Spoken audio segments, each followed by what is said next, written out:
খাগড়াছড়িতে পরীক্ষামূলকভাবে শীতপ্রধান দেশের জনপ্রিয় ফুল লিলিয়ামের চাষে এসেছে সফলতা। এ ফুল চাষে বাণিজ্যিক সম্ভাবনা দেখছেন উদ্যোক্তা ও বিশেষজ্ঞরা। নেদারল্যান্ডসের বিখ্যাত ফুল লিলিয়াম এবার ফুটেছে খাগড়াছড়ির পাহাড়ে। মাত্র ১.৫ মাসের পরিচর্যায় ফুটেছে কমলা রঙের মনোমুগ্ধকর মিষ্টি ঘ্রাণের এই ফুল।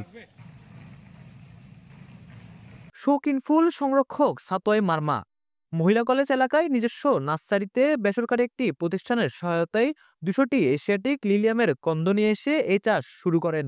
লিলিয়াম এই পার্বত্য চট্টগ্রামে এই প্রথম আমরাই নিয়ে আসছি। এর আগে লিলিয়াম পার্বত্য চট্টগ্রামে ছিল না। প্রথম পর্যায়ে সফল হওয়ার পর তিনি এখন কন্দ সংরক্ষণ ও চারা তৈরির পরীক্ষার পরিকল্পনা করছেন।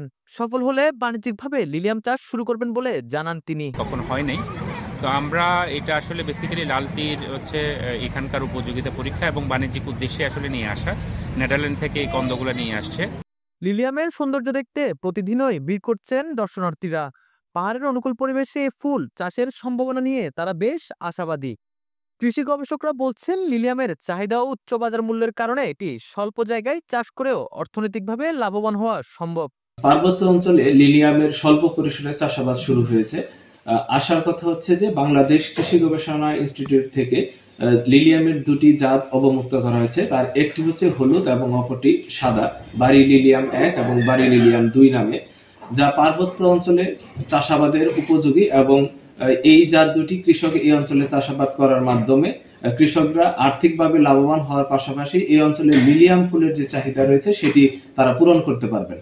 খাগড়াছড়ির পাহাড়ি আবহাওয়ার সাথে লিলিয়াম চাষের এই সাফল্য ভবিষ্যতে ফুলের বাজারে আমূল পরিবর্তন আনতে পারে বলে আশা করছেন সংশ্লিষ্টরা।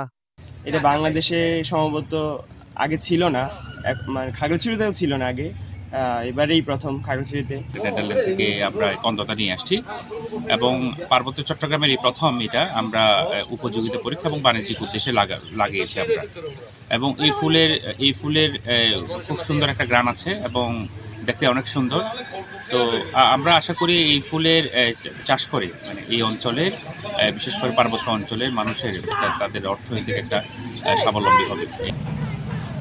Desk report, total 24।